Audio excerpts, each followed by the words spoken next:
Hey again everyone, so I have another review for you today, and that is on The Iron Knight by Julie Kagawa, book 4 in the Iron Fae series, and as always I'll start by reading the back of the book.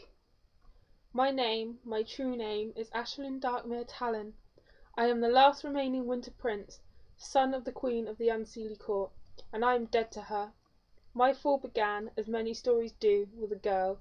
Love is a weakness for mortals and fools, and Ash, heir to the Winter Court, is no mere mortal. But when he swore to be Megan Chase's knight, his oath bound him to her irrevocably. Now the girl Ash loves is ruler of a realm where no Winter Prince can ever survive.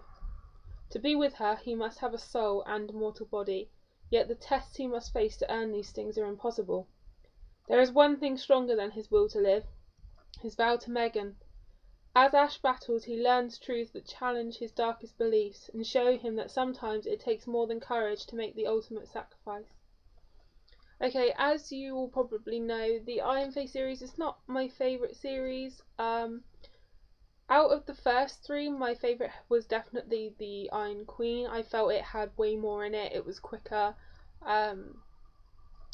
But this is now definitely my favourite. Of course, I hated Megan as a character, but I loved Ash, so to have this book in his perspective was definitely going to be my favourite, probably no matter what. This book has a different feel to it than the other ones. It's more of an old-fashioned sort of quest book. You know, he's on a quest for a soul so he can be with Megan, and he has friends along the way to help him, basically.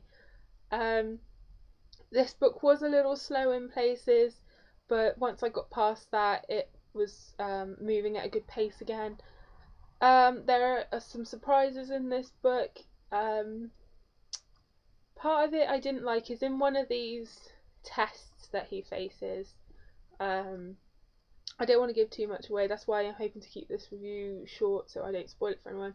But in one of these tests, he's shown what his future life with Megan could be like, and that goes on, you know, a little bit, and we see their potential life play out together. But then at the end, I felt the end you didn't see enough, like I did like their reunion. You didn't see what their life is going to be like, and I think I maybe just wanted a little insight, because like you've gone through this book, he's gone on this hard quest, he's faced death, and he's seen what their life could be like, and then at the end you don't really know what their life would be like, if what he sort of saw and predicted came true, or if there was another future. I mean, I can think for myself, obviously, but it would have been nice to have that sort of closure with it. Originally, Julie Kagawa was going to leave it as a trilogy, but she was convinced to write this book. I am so glad that she did, because if it had been left on the Iron Queen, I could have cried. I would have been so majorly disappointed. That's not how I would have wanted it to end at all. It would have been a horrible ending, absolutely horrible. This draws it to a nice close, I think, even though I wanted that little bit more in the reunion. It is a nice close to it.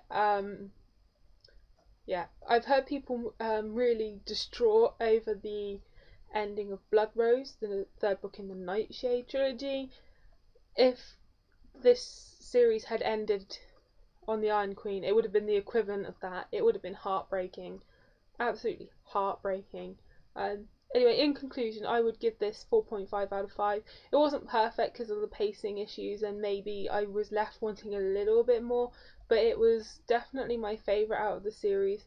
It was nice to have this insight into Ash, because really he was such a quiet, private character in the first three books. I mean, he had these memories and these past troubles, but he doesn't open up about them at all, whereas in this, obviously, you get that insight and you learn more of his and Puck's history through his eyes, and how he felt and what really went down. I can't believe I just said when it went down.